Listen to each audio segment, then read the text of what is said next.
Avocado खाण्याचे फायदे. ॲव्होकॅडोमध्ये potassium, fibre, के, C, E आणि B6 यासारखी विटॅमिन्स असतात. रक्तातील साखरेची पातळी नियंत्रित ठेवण्यात मदत करते.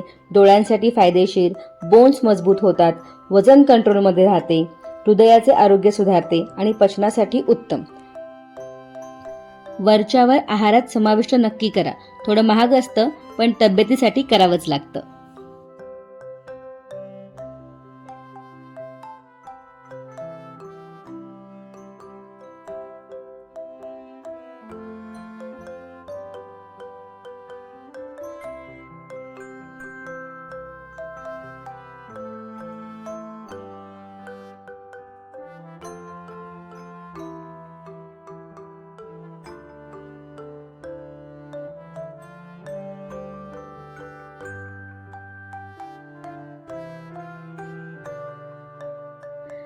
ग्वाकामोले डीप असंच सॅलड म्हणून किंवा पापड, खाकरा, नॅचोस, चिप्स बरोबर किंवा ब्रेड टोस्ट बरोबर सुद्धा खाल्लं जातं.